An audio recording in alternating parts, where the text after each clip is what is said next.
Dans cette deuxième vidéo gratuite sur la série des bones, on va voir la création d'un bones et de votre première kinématique inversée. Alors on va créer le bones dans la vue de droite, premier clic, deuxième clic et ainsi de suite pour créer deux bones. On a ici le root et les deux bones enfants.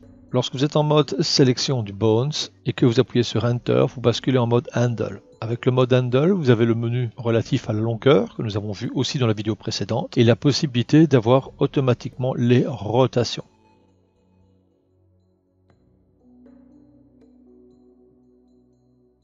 Maintenant, je bascule en vue perspective, barre d'espace 1. Je rappelle que vous faites barre d'espace H pour cadrer sur tout ou barre d'espace G pour recadrer sur votre sélection. Je vais me mettre en mode sélection, donc S au clavier. Je clique sur l'outil Bones et c'est ce Bones qui est sélectionné, nous le savons maintenant grâce à la propriété colorimétrique qu'il prend. Il y a plusieurs modes de kinématics qui sont proposés à cet endroit. Pour accéder à ces modes de kinématics, il faut donc que vous soyez en mode sélection. Le Bones est sélectionné, que l'outil Bones soit actif et on va choisir ici l'inverse kinématique avec un twist. Maintenant que le Bones parent est sélectionné, bouton droite, Addition Kinematics. Vous sélectionnez le Bones enfant et vous faites Enter. À l'extrémité du Bones enfant, vous allez avoir un nouvel élément et vous allez avoir à l'intersection un autre élément. Je bascule en mode sélection. Le premier élément sélectionné, c'est le Chain Twist. Ce n'est rien d'autre qu'un objet nul. Si j'appuie sur Translate, je peux l'éloigner et c'est lui qui va déterminer l'orientation de l'angle le plus grand.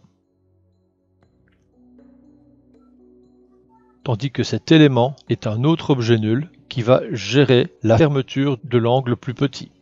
Vous avez comme ça une ouverture et une fermeture de l'angle plus petit et une direction par rapport à l'angle plus grand.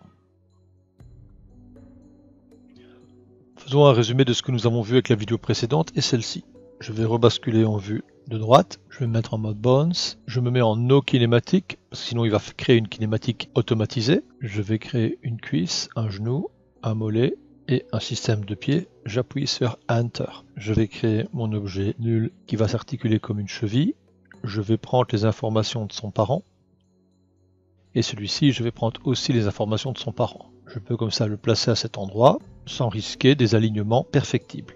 Je bascule en mode sélection, je sélectionne ce Bones, je suis sur l'outil Bones, cette fois-ci je demande une kinématique IK avec un twist, bouton droite Addition Kinématique, je prends le Bones mollet et je fais Enter. Je bascule en mode Translate, je prends la gestion de l'orientation de l'angle plus ouvert et j'ai ici l'IK de retour.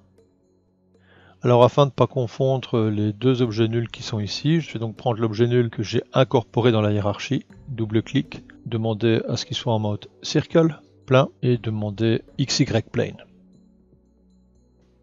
Tandis que l'autre, je vais au niveau géométrie, et je vais modifier l'échelle, je reviens au niveau objet, et on va mettre un peu d'ordre. CTRL B pour agrandir la fenêtre de ma vue schématique, ceci est l'IK goal, ceci est la cuisse. Ça, c'est la partie du pied, et ceci sont les deux os du pied. Le twist est devant le genou, et lui pilote l'IK. CTRL B. On a comme ça une représentation qui est plus fidèle de ce que l'on voit déjà dans la vue. Je vais basculer dans la vue perspective. Voilà, vous avez un bon début maintenant pour une jambe basique. Ok, une jambe c'est bien, mais deux c'est un peu mieux. Donc on va sélectionner tous les composants de la jambe, et on va aller dans la partie Modify, Mirror. On clique sur l'icône Mirror. Vous avez ici le préfixe qui va être attribué à tous les noms. Je vais ajouter droit, vous avez l'orientation du mirroring et on fait Enter.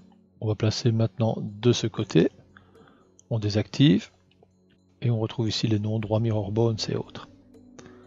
Alors on va placer ça